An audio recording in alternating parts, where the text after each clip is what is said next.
Magandang hapon po guys. Vlog ko lang to, papakita ko lang po itong mga aso ko, yung mga tuta ko.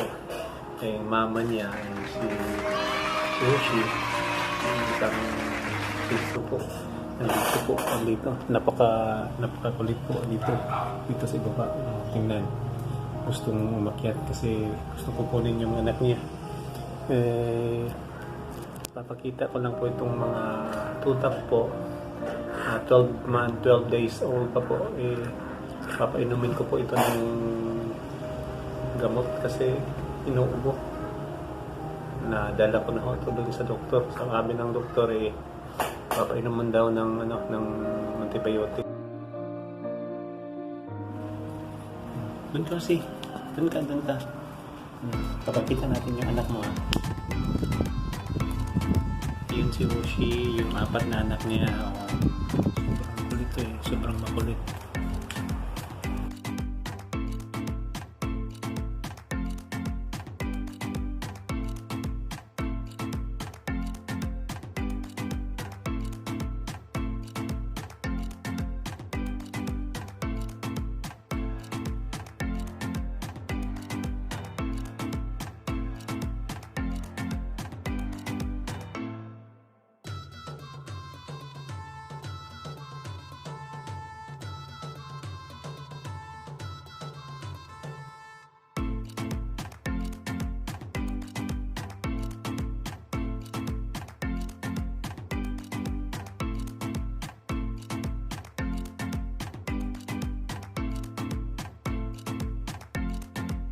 Magpapainom po tayo ng gamot dun sa alaga ko. Ito yung ina niyo po, si Lusa.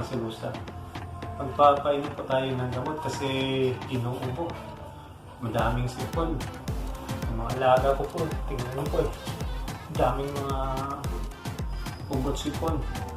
Kailangan kong magpapainom ng pot. Kahapon po, napunta po ako dun sa vet po, dun sa doktor niya po. Tinignan yung aso, sabi niya papainumin daw ng gamot, yung ito po, yung bronchior po, ito po yung bronchior. 5 araw po daw sabi, pero pag hindi mawawala yung yung ugot sipon, kailangan dadalhin po ulit dun sa doktor, papainumin ng antibiotic. Sana po mawala yung mawala po yung ubo. Kasi lang ng pera po. Ito po. Dami yung anak niya 4 yung dito itong si Mayumi. Yung isa naman dun sa bahay, dun sa kabilang bahay, may 4 din po si Yoshi. Ito po ito po, papainom na po natin ng gamot. Ito kasi OP. Kasi no-OP kasi.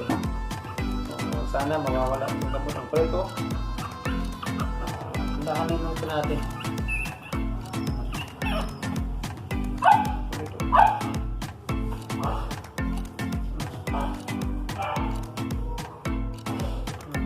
Sarap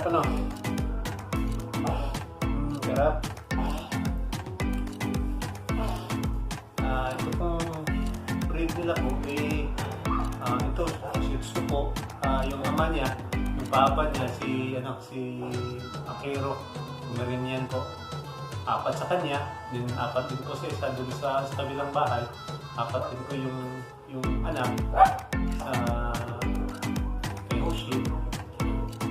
Ito po, pagkatapos po nilang uminom ng gamot, ito nilagay ko dun sa tiles para malamigan kasi dun sa lagayan nila doon parang naiinitan, umiiyak. Dito parang nasasarapan kasama yung mama niya. Tingnan nyo yung mama niya, yung si Mayumi, si Shih Tzu po, yung 4 na anak niya. 15 day old pa ho yung anak niya.